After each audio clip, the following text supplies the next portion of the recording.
Puji Tuhan, kita bertemu kembali oleh kemurahan Tuhan di podcast Amin, Alkitab Menjelaskan. Kita ada di episode ke-16. Topik hari ini adalah, apa kata Alkitab tentang okultisme? Apa itu Bapak Ibu okultisme? Okultisme adalah paham atau pengetahuan tentang kepercayaan terhadap hal-hal supranatural. Contohnya sihir. Nah, itu supranatural. Nggak sulit dijelaskan dengan menggunakan akal pikiran atau logika, ya.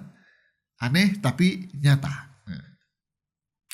Okultisme berasal dari bahasa Latin occultus, yang artinya tersembunyi, yang artinya rahasia dan gelap. Nah, itu arti okultus, kemudian jadi okultisme. Tidak aneh kalau ada yang menyebut okultisme sebagai kuasa gelap. Gelap-gelapan. Gelap. Kenapa? Karena yang namanya kuasa gelap itu berasal dari iblis. Jadi kuasa iblis, kuasa gelap. Ya. Memang kalau kita bicara okultisme itu adalah sesuatu yang selalu, segala sesuatu yang aneh, gak masuk akal, misteri, rahasia, dan tersembunyi. Nah, itu yang berkaitan dengan okultisme. Apa contohnya misalnya? Contoh okultisme. 1, ilmu gaib. Namanya juga gaib. Ya, gaib itu mana bisa terlihat, ya, tapi terasa. Nah, itu ilmu gaib. Sihir, guna-guna, santet gitu ya. Tenung, ramal-meramal. Ini praktek pendukunan dan lain-lain. Itu semua yang disebut dengan atau bagian dari okultisme. Oke, mari kita perdalam. Kita mulai dengan pertanyaan, bagaimana Alkitab menjelaskan tentang okultisme? Oke, pendapat Alkitab, ya. Apa yang dijelaskan oleh Alkitab tentang okultisme? Jadi pasti carinya nggak ke buku-buku lain, tapi carinya di Alkitab. Terdapat di Ulangan 18 ayat 10-12. Di antaramu janganlah didapati seorang pun yang mempersembahkan anaknya laki-laki atau anaknya perempuan sebagai korban dalam api. Nah, itu jangan, ya. Jangan didapati seorang pun yang mempersembahkan anaknya laki-laki atau anaknya perempuan sebagai korban dalam api. Atau seorang yang menjadi penenung, seorang peramal, seorang penelaah, seorang penyihir, seorang pemantra, ataupun seorang yang bertanya kepada arwah atau kepada roh peramal atau yang meminta petunjuk kepada orang mati. Sebab setiap orang yang melakukan hal-hal ini adalah kekejian bagi Tuhan. Dan oleh karena kekejian inilah Tuhan Allahmu menghalau mereka dari hadapanmu. Itu tertulis dalam Ulangan 18 ayat 10 sampai 12. Dari tulisan itu, dari apa yang sudah kita baca, kita ketahui praktek okultisme sudah ada sejak zaman dahulu. Dan Tuhan dengan jelas melarangnya. Ya, jadi jangan tanya kira-kira boleh gak gitu ya. Kata Alkitab boleh gak gitu. Dilarang. Sebab apa? Bagi Tuhan hal-hal tersebut adalah kekejian. Kekejian. Dan Tuhan menghukum orang-orang yang mempraktekkan okultisme. Tidak boleh. Karena itu kekejian bagi Tuhan. Dan yang ketiga, yang melakukannya akan mendapatkan hukuman dari Tuhan. Pertanyaan kedua, kenapa Tuhan melarang dan menghukum orang yang mempraktikkan okultisme? Apa alasannya? Jawabannya kita baca 1 Korintus 10 ayat 20. 1 Korintus 10 ayat 20. Bukan. Apa yang kumaksudkan ialah bahwa persembahan mereka adalah persembahan kepada roh-roh jahat, bukan kepada Allah. Dan aku tidak mau bahwa kamu bersekutu dengan roh-roh jahat. Nah, kenapa dilarang? Karena berkaitan dengan persembahan kepada roh-roh jahat. Ya, ada sesajen, ada persembahan-persembahan yang diberikan kepada siapa? Pada roh-roh jahat, bukan kepada Allah. Dan dengan melakukan praktik okultisme, berarti manusia itu bersekutu dengan roh jahat. Kalau ada orang dari sebuah kelompok, sebuah bangsa, dari sebuah negara, tapi dia berkomplot, bersekutu dengan orang lain, kelompok lain, bangsa lain, negara lain yang menjadi lawan, itu pengkhianat namanya. Dan bagi seorang pengkhianat, wajar kalau mendapat hukuman.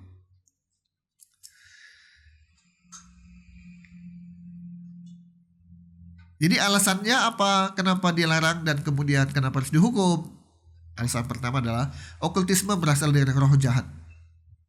Ya, jadi dilarang. Sesuatu yang bukan dari Tuhan tidak boleh. Alasan kedua, mempraktekkan okultisme sama dengan bersekutu dengan roh-roh jahat. Intinya, mempraktekkan okultisme adalah dosa. Dan kita tahu apa balasannya buat dosa, yaitu hukuman. Jadi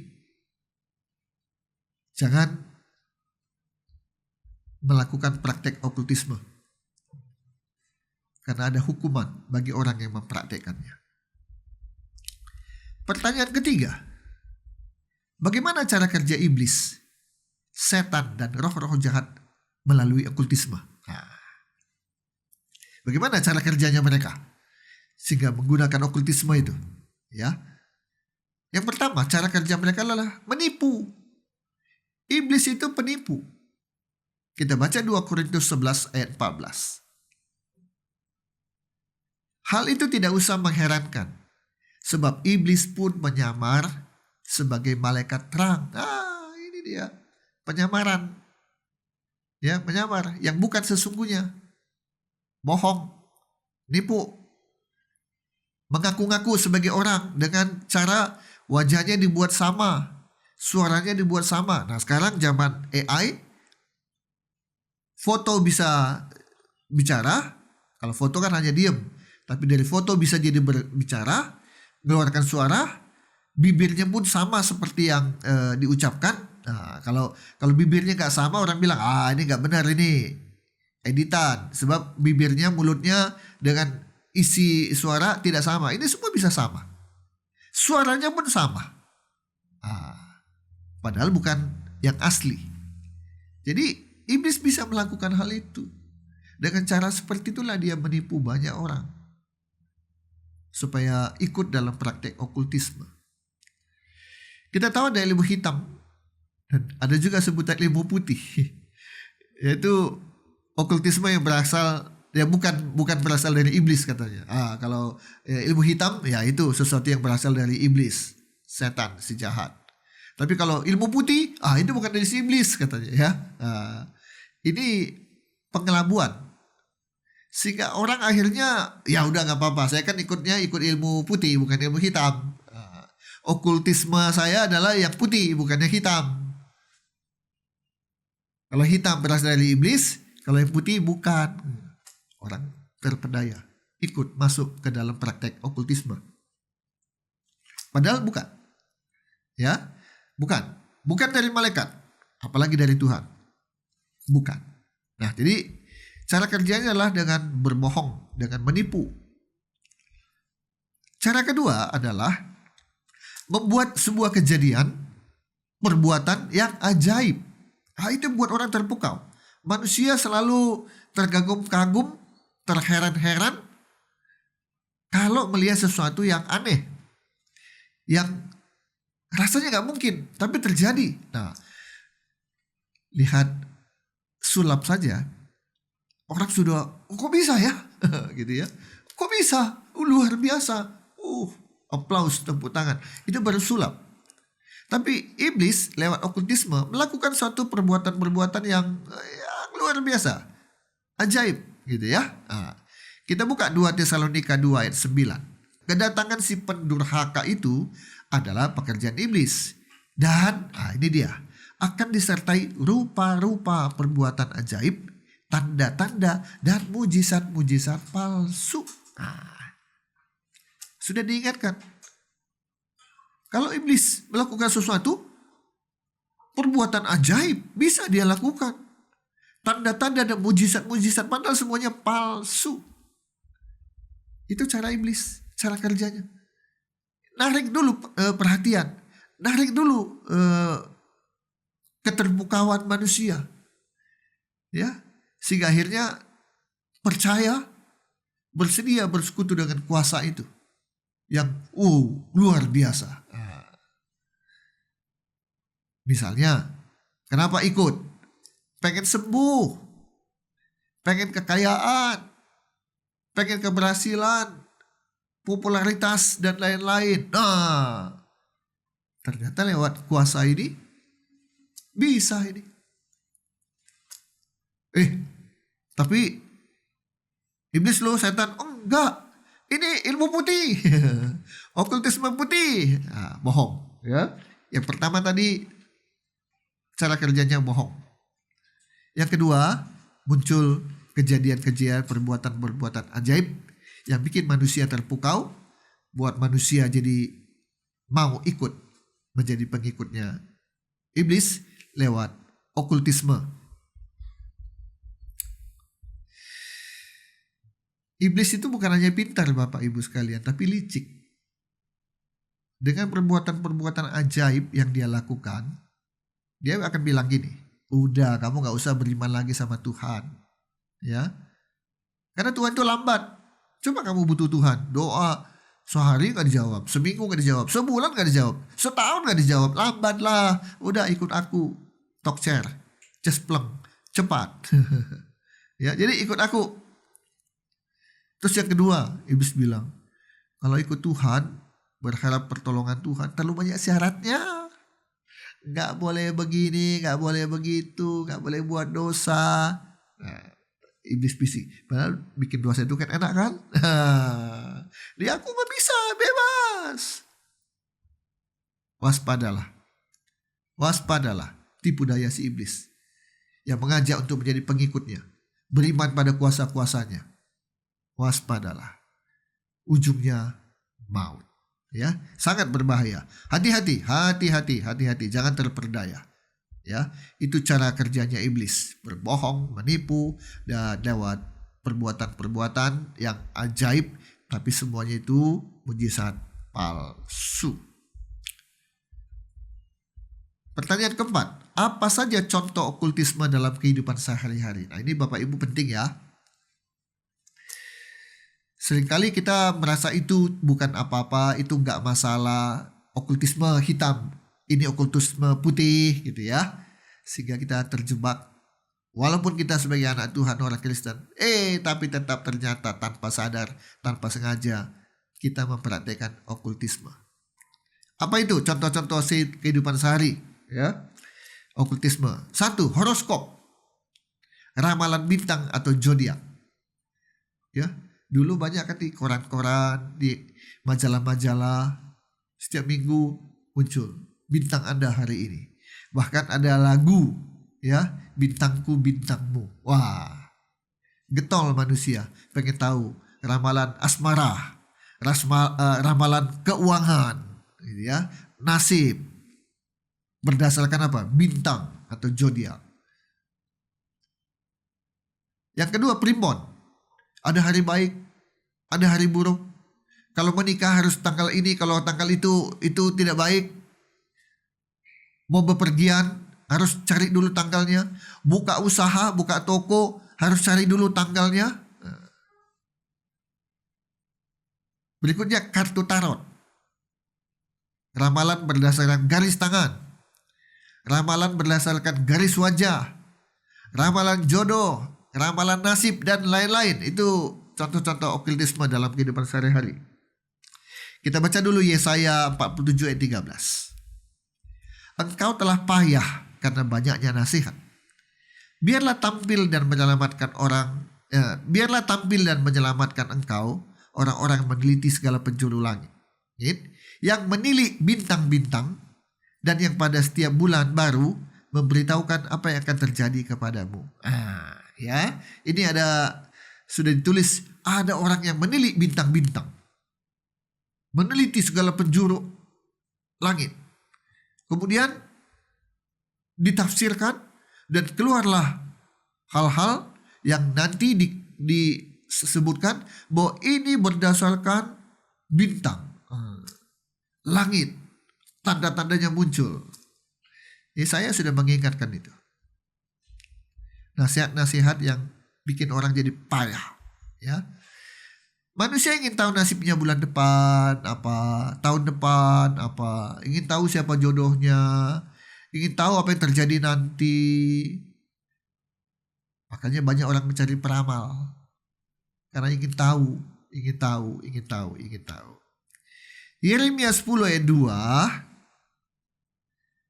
beginilah firman Tuhan, janganlah biasakan dirimu dengan tingkah langkah bangsa-bangsa, janganlah gentar terhadap tanda-tanda di langit, sekalipun bangsa-bangsa gentar terhadapnya. Ya, biasanya kalau sudah ada ramalan-ramalan, ada tanda-tanda katanya yang berdasarkan bintang, akan terjadi kejadian ini, kejadian itu, manusia pasti jadi takut.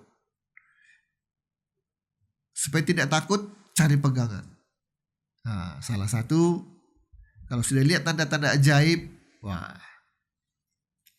ketika ditanya apa itu, ternyata masuk ke bagian okultisme. Ramalan berdasarkan tanda-tanda di langit seringkali menakutkan. Ketakutan membuat manusia cari pelindung dan cari penyelamat, bukannya cari Tuhan, tapi mereka cari kekuatan lain yang ada di okultisme. Sehingga di situ manusia tidak sadar, tidak sengaja masuk perangkap dan kemudian masuk dalam praktek okultisme. Tuhan sudah menegaskan dalam 1 Yohanes 4 ayat 4. Kamu berasal dari Allah, anak-anakku, dan kamu telah mengalahkan nabi-nabi palsu itu. Sebab roh yang ada di dalam kamu lebih besar daripada roh yang ada di dalam dunia. Mau bintang bilang apa gitu ya, mau ramalan bilang apa, roh yang ada dalam kita itu jauh lebih besar daripada roh yang ada di dalam dunia. Jadi gak perlu takut, ya, gak boleh takut. Ada contoh lain praktek okultisme. Apa itu? Memanggil dan berkomunikasi dengan arwah. Di rumah duka, arwah orang meninggal dipanggil, kemudian ditanya, berkomunikasi lewat ada orang yang katanya kerasukan. Imamat 19 ayat 31 bunyinya seperti ini. Janganlah kamu berpaling kepada arwah. Ya udah dilarang ya. Jangan, tidak boleh. Janganlah kamu berpaling kepada arwah atau kepada roh-roh peramal. Janganlah kamu mencari mereka, dan dengan demikian menjadi najis karena mereka. Akulah Tuhan Allahmu. Sudah diingatkan. Jangan ya berpaling kepada arwah atau kepada roh-roh peramal. Tidak boleh. Juga di Pengkhotbah 9 ayat 5. Karena orang-orang yang hidup tahu bahwa mereka akan mati. Ya, kita juga pasti akan mati ya. Sekarang kita hidup, tapi suatu ketika kita bisa mati. Tetapi orang yang mati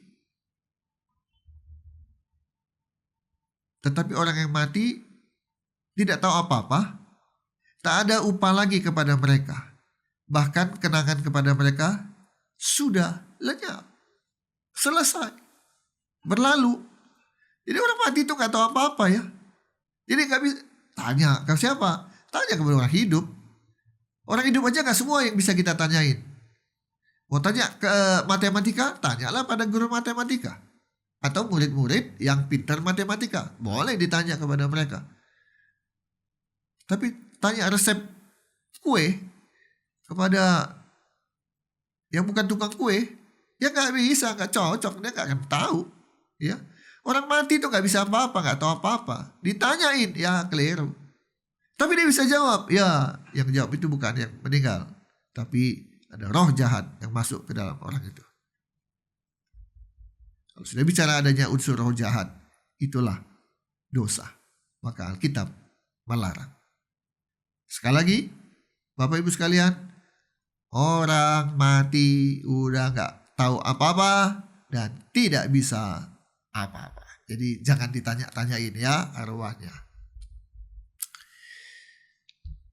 Pertanyaan kelima, santet dan guna-guna adalah bagian dari okultisme. Apakah orang Kristen bisa disantet atau diguna-guna? Ini menarik kan pertanyaannya ya. Bisa nggak orang Kristen disantet atau diguna-guna? Jawabannya jelas dan tegas, tidak bisa. Wah, puji Tuhan. Ya, tidak bisa kita sebagai orang Kristen disantet atau diguna-guna. Kita baca 1 Yohanes 5 ayat 18. Kita tahu bahwa setiap orang yang lahir dari Allah tidak berbuat dosa. Tetapi dia yang lahir dari Allah, siapa yang lahir dari Allah? Yesus, melindunginya. Dan melindungi siapa? Melindungi kita. Dan si jahat tidak dapat menjamahnya. Santet, guna-guna, sihir tidak mempan kepada kita orang Kristen. Ya, tidak bisa menjamah kita, menyentuh kita, apalagi mencelakakan kita. Karena ada Tuhan yang melindungi. Tapi jangan lupa Bapak Ibu, di 1 Yohanes 5 ayat 18 dikatakan tidak berbuat dosa. Kalau tidak berbuat dosa, maka ada perlindungan, ya, ada penjagaan. Tuhan menjaga melindungi kita sehingga si jahat tidak bisa menjamah, mencelakakan kita. Ya, tapi kalau kita berbuat dosa, perlindungan itu akan runtuh, ya. Santet itu akan tembus, guna-guna itu akan kena. Nah, jadi jangan buka celah, jangan buka kesempatan. Karena iblis tidak dikasih kesempatan saja pun, dia cari-cari kesempatan. Apalagi dikasih kesempatan, masuk dia. Ya. Jadi jangan kasih celah. Jangan kasih kesempatan. Efesus 4 ayat 27. Dan janganlah beri kesempatan kepada iblis. Jangan kasih kesempatan. 1 Petrus 5 ayat 8. Sadarlah dan berjaga-jagalah. Lawanmu si iblis berjalan keliling sama seperti singa yang mengaum-ngaum dan mencari orang yang dapat ditelannya. Waspadalah, waspadalah.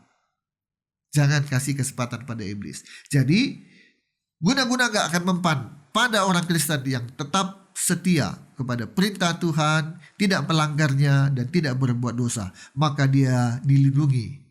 Tidak ada satu kekuatan dari si jahat yang bisa masuk, mengganggu dan mencelakakan orang Kristen yang taat kepada Tuhan Yesus.